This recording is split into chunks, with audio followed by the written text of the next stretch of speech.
Hello students, my name is Sumita Roy Chaudhary.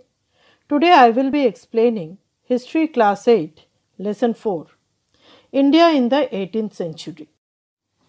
In this lesson, we are going to discuss about Mughal dynasty, later Mughals, foreign invasions during that time, the causes for the decline of the Mughal Empire, regional powers of the 18th century like Bengal, Awadh, Hyderabad, the Rajputs, Sikhs, Mysore and Maratha. In this session or in the first part of this lesson, we are going to discuss about only Mughal dynasty, later Mughals, foreign invasions and the causes for the decline of the Mughal Empire.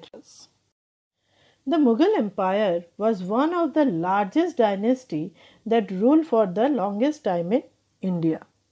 It was founded by Babur. Humayun, Akbar, Jahangir, Shah Jahan, Aurangzeb were the great rulers of the Mughal dynasty. Aurangzeb was the last great emperor and his death in 1707 started the process of disintegration of the empire. Our next topic is later Mughals. The kings who ruled after Aurangzeb were called the later Mughals. यानी कि जो शासक औरंगजेब के मौत के बाद भी शासन करते रहे अगले 1.5 सेंचुरी तक उन्हें लैटर मुगल्स कहा जाता है। उन्हें लैटर मुगल्स इसलिए भी कहा जाता है क्योंकि वो बहुत ही वीक हो चुके थे। उनको इतना वो स्ट्रांगली एडमिनिस्ट्रेशन को संभाल नहीं पा रहे थे।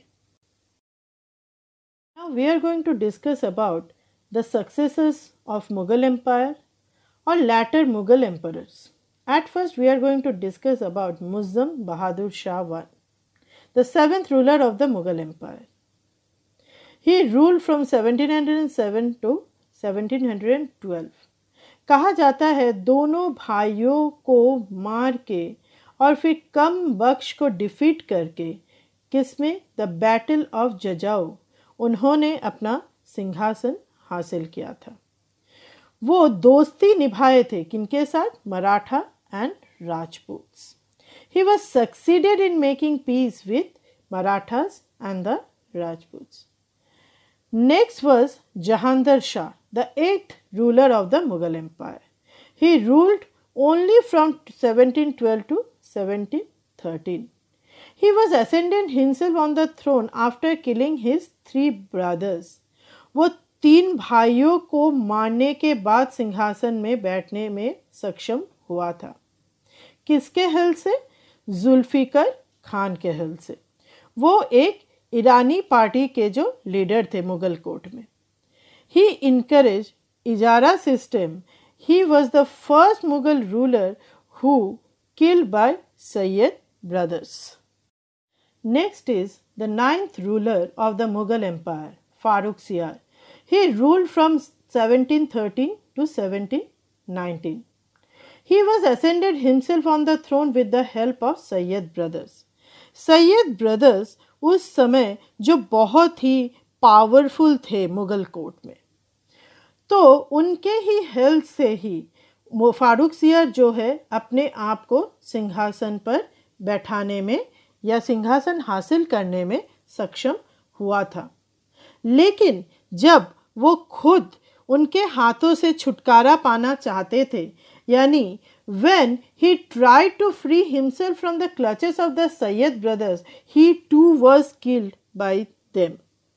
उन्हें भी मार दिया गया था या उन्हें भी मार डाला था सैयद ब्रदर्स ने। फारूक सियार को याद किया जाता है उनके फरमान के लिए। उन्होंने एक फरमान जारी किया था। कब? 1717 में। क्या फरमान जारी किया था? According to that farman, he gave concession to the English East India Company and allowing them tax-free monopoly trade, especially in the Mughal Suba of Bengal, Bihar and Orissa. Now we are going to discuss about the 2 brothers, Rafiud-Darjat and Rafiud-Daula, who were the puppet rulers under the Sayyid brothers. पहले बात करते हैं रफीउद दरजत के बारे में। He was the 10th ruler of the Mughal Empire. He succeeded Farrukhsiyar on 28 February 1719. लेकिन ज़्यादा दिनों तक वो अपना राज नहीं कर पाए। कहा जाता है सैयद ब्रदर्स एंड अजीत सिंह अपने फ़ायदे के लिए उन्हें यूज़ करते थे। एज ए पपेट रूलर उन्हें सिंहासन पर बैठा के तो रखे थे, लेकिन जो होता था उनके अनुसार ही होता था। किनके अनुसार? सैयद ब्रदर्स के अनुसार। He died of tuberculosis or was murdered at Agra on 6 June 1919. Now we are going to talk about Rafiud-Daula, the 11th ruler of the Mughal Empire. After his brother's death, Sayyid brothers chosen him as the ruler of Mughal dynasty, the 11th ruler of Mughal dynasty. लेकिन वो भी ज़्यादा दिनों तक अपना राज नहीं कर पाए। He died on 17 September 1719 at Vidayapur due to tuberculosis like his brother. Both the brothers were buried at the Dargah of Sufi Saint Khwaja Qutubuddin Bakhtiar Kaki at Mehralu in Delhi. Next, we are going to discuss about the 12th Mughal Emperor Muhammad Shah. He ruled from 1719 to 1748. He also ascended the throne with the help of Sayyid brothers in 1719. But he was able to overthrow the Sayyid brothers. यानी वो Syed brothers के power को ख़त्म करने में सक्षम हुए थे। सैयद ब्रदर्स वही थे जो पिछले कुछ सालों से मुग़ल एम्पायर को अपने अनुसार चलाने की कोशिश कर रहे थे। Muhammad Shah was very fond of art and literature, and during his time the Urdu language reached its peak. और उन्हीं के समय में उर्दू लैंग्वेज को बहुत मान मिला। उनके समय की एक बहुत बड़ी घटना है नादिर शाह का अटैक। नादिर शाह यानी the ruler of Persia invaded and looted Delhi in 1739. He looted many things. With those things, he looted the two most precious things of India. Those were the Peacock Throne and the Kohinoor diamond. Next, we are going to talk about the 13th Mughal Emperor Ahmad Shah. He ruled from 1748 to 1754. He was a poor administrator. So he was not able to administrate his empire properly and lost many territories including Gujarat. वो बहुत सारे जो territory है जो उनके हाथ से छूट गया था। उनके समय में बहुत सारे जो प्रॉब्लम्स यानी रिवॉल्ट भी हो रहे थे। He was overthrown by Alamgir in 1754. And he spent his life in jail after losing his throne. उनके सिंहासन के चले जाने के बाद बाकी का जीवन उन्हें जेल में ही काटना पड़ा था। Next is Alamgir II, the 14th Mughal Emperor. He ruled from 1754 to 1759. He was also a weak administrator. He was not able to administrate his empire properly. The administration of his empire was looked after by his wazir Imadul Mulk. उनके राज्य का या उनके empire का देखभाल उनके वजीर इमादुल मुल्क किया करते थे। उनके समय में ही मराठास जो है अपना एक्सपेंशन बहुत ज़्यादा मात्रा में किए थे। Next is Shahjahan III, the 15th Mughal Emperor. He ruled from only 1759 to 1760. कहा जाता है शाहजहां III को इमादुल मुल्क ने ही सिंहासन पर बैठाया था। कब बैठाया था? दिसंबर 1759 में। लेकिन ज़्यादा दिनों तक वो अपने सिंहासन पर रह नहीं पाए या टिक नहीं पाए। उन्हें वहाँ से हटा दिया गया। किन्होंने हटाया? He was removed by the Maratha chiefs.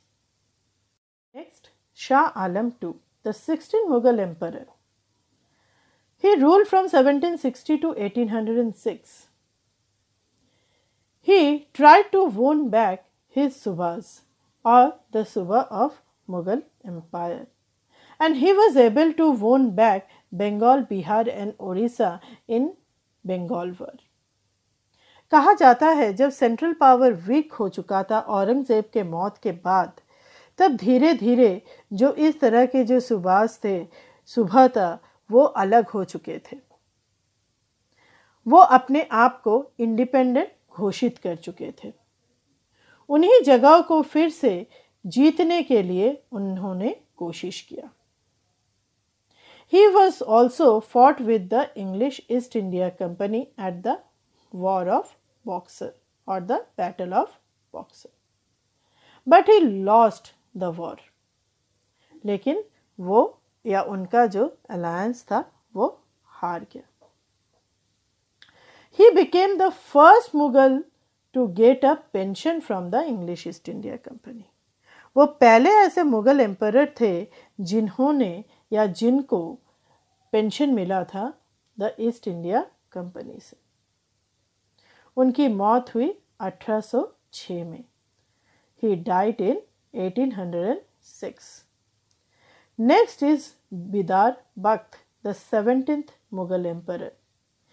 He ruled only for 2 months. Next, the 18th Mughal emperor, Akbar II. He ruled from 1806 to 1837. He was the first Mughal who worked under the British protection, and during his reign, the Mughal Empire lost everything and the empire shrunk to Red Fort only. वो ऐसे emperor थे जो British के under में अपना पूरा काम चला रहे थे, और उनके समय में क्योंकि ब्रिटिश का अपना एक्सपेंशन जारी था, तो वो अपना सब कुछ या उस एम्पायर का यानी कि मुग़ल एम्पायर अपना सब कुछ हार चुका था। वो सिर्फ रेड फोर्ट में सिमट के रह गए थे। The next is Bahadur Shah II, the last Mughal emperor और the 19th Mughal emperor. He ruled from 1837 to 1857. His ruling was limited to Delhi only. वो जो रिवॉल्ट हुआ था 1857 में, जिसे सिपोई म्यूटिनी भी कहा जाता है, फर्स्ट वॉर ऑफ इंडिपेंडेंस भी कहा जाता है, उन्होंने लीड किया था किसके के विरुद्ध या किनके विरुद्ध? द ब्रिटिश रूल के विरुद्ध। लेकिन वो लोग सफल नहीं हो पाए थे, वो लोग हार गए थे, यानी इंडियंस लोग हार गए थे ब्रिटिशर्स के पास। तो he was kept captive after the revolt to Rangoon till his death. कहा जाता है उनके परिवार के ज़्यादातर सदस्यों को उनके सामने मार डाला गया था और उन्हें बंदी या नज़रबंदी बना के रंगून भेज दिया गया था, और उनके मौत तक वो रंगून में ही रहे। Next, we are going to talk about or discuss about the foreign invaders. At first, we are going to talk about Nadir Shah. He invaded India in 1739. He was the ruler of Persia. He easily defeated the Mughal army. उस समय वो Mughal army को आसानी से हरा पाए थे, क्योंकि उस समय तक मुग़ल आर्मी जो है बहुत ही ज़्यादा वीक हो चुका था। He killed thousands of people in Delhi. बहुत हज़ारों लोगों को उन्होंने मार दिया था, बहुत ज़्यादा डिस्ट्रक्शन किया था और बहुत कुछ लूट के लेके गए थे। पुराने समय में कहा जाता है जो भारतवर्ष था वहाँ पे बहुत धन संपत्ति हुआ करता था। ऐसे ही जो बाहर के जो इन्वेडर्स होते थे यहाँ पे आते थे। हमारे इतिहास में ऐसे बहुत सारे इन्वेडर्स हैं जो भारत में आए, बहुत कुछ डिस्ट्रक्शन किया, लूटे और चले गए। वैसे ही नादिर शाह भी थे। नादिर शाह ने बहुत ज़्यादा वेल्थ यहाँ से लूट के लेके चले गए थे अपने देश में। उन्होंने जो 2 प्रीशियस सामान या प्रीशियस चीज या फेमस चीज यहाँ से लेके गए थे वो था कोहिनूर डायमंड और peacock throne. Next we are going to discuss about Ahmad Shah Abdali, another foreign invader who invaded India several times between 1748 to 1767. कहा जाता है अहमद शाह अब्दाली नादिर शाह के एक कमांडर थे और नादिर शाह के मौत के बाद वो कई बार भारत को अटैक किया। He looted Delhi several times and destroyed it. कहा जाता है मुगल एम्पायर का जो ग्लोरी या प्रेस्टीज है वो डिक्लाइन होता गया इतने बार फॉरेन इन्वेशंस होने के बाद।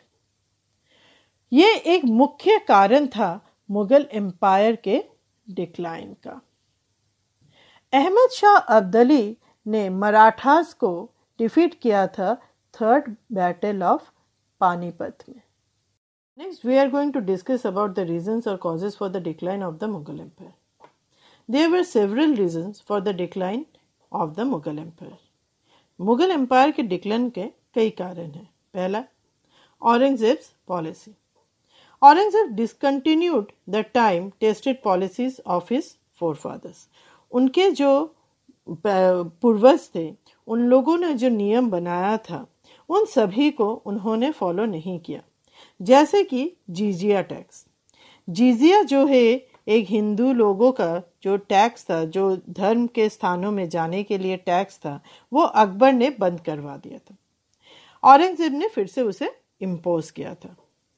वो राजपूत के इंटरनल अफेयर्स में बहुत ज़्यादा इंटरफेयर कर रहे थे, जिसलिए राजपूत उनसे गुस्सा हो रहे थे and therefore he lost the support of the Rajputs.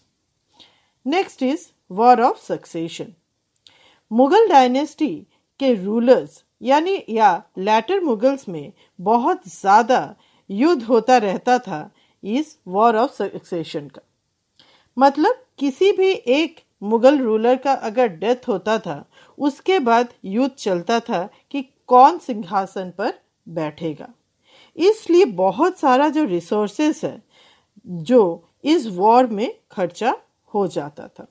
Almost every time there was a ruthless war of succession when a Mughal king died. And these wars drained the resources of the empire and made it unstable. Next is weak successors of Aurangzeb. Aurangzeb के बाद जो भी Mughals आए उन्हें हम लोग letter Mughals इसीलिए कहते हैं क्योंकि वो लोग उतने एफिशिएंट नहीं थे जितने औरंगजेब थे या उससे पहले बाकी जो ग्रेट मुगल्स थे। ये भी एक कारण था इस मुगल डायनेस्टी के डिक्लाइन का। नेक्स्ट है rivalry among the novels. The novels of the Mughal court were divided into many segments like Afghans, Turanis, Iranis and Hindustanis. These novels constantly struggled with one another for power. This hampered the smooth functioning of the administration. ये जो novels थे एक दूसरे में सिर्फ इन लोगों का ego problem चलता था कि कौन अच्छा है, कौन बड़ा है, कौन जो है रूलर है उनको अपने साथ लेगा, अपने अनुसार चलाएगा। यही नेक्स्ट है jagirdari and mansabdari crisis. The Mughals introduced the jagirdari system and the mansabdari system. Jagir यानी कि सैलरी के नहीं देते थे वो लोग, अपने जो एम्पायर में जो लोग होते थे, जो ऑफिसर्स होते थे, उनको एक जगह दे दिया जाता था, लैंड दे दिया जाता था, पीस ऑफ लैंड दे दिया जाता था। वहीं से जो टैक्सेस कलेक्ट होता था उसी से वो लोग चलाते थे या उसी से उनका परिवार चलता था। इसी तरह से जो मिलिट्री जो पर्सन्स होते थे उनको भी एक जगह दे दिया जाता था कि उनके अंडर में जो ट्रूप है वहीं से जो पैसा कलेक्ट होता था उससे वो ट्रूप को वो लोग चलाते थे। तो यही एक समय जाके कि नंबर ऑफ मनसबदार इंक्रीज हो गया, तो जिससे कारण क्या है लैंड कम पड़ने लगा। तब क्या हुआ, जो क्राउन जो मतलब एक्चुअली राजाओं का जो या रूलर्स का जो लैंड था वो कन्वर्ट होने लगा जागीर में, जिससे क्या है किंग्स रेवेन्यू डिक्रीज होने लगा। Next, a weak army. The failure of the Mansabdari system and the lack of modernization made the Mughal army very weak. Therefore, it became easy for foreign invaders to defeat the Mughal rulers. तो बात यही है कि किसी भी तरह से वो लोग मॉडर्नाइज नहीं कर रहे थे अपने किसको आर्मी को, तो इसलिए वो लोग वीक ही रह रहे थे. जो बाहर से जो इन्वेडर्स आ रहे थे वो लोग नए नए तरीके अपना रहे थे, इसलिए उन लोगों का जो युद्ध का तरीका था इन लोगों के सामने जो पूरी तरह से हार जा रहे थे. नेक्स्ट है फॉरेन इन्वेशंस. मैंने कहा कुछ देर पहले ही, फॉरेन इन्वेडर्स जो थे बार बार जो वो लोग यहाँ पे अटैक करते थे, यहाँ से लूटपाट करते थे, ये एक बहुत बड़ा कारण है कि मुगल एम्पायर के डिक्लाइन का. So from this part we came to know about the latter Mughals, foreign invaders, how they invaded India several times and destroyed it, and the causes for the decline of the Mughal Empire. So, okay, thank you all of you, and we will meet again in the next video. Bye.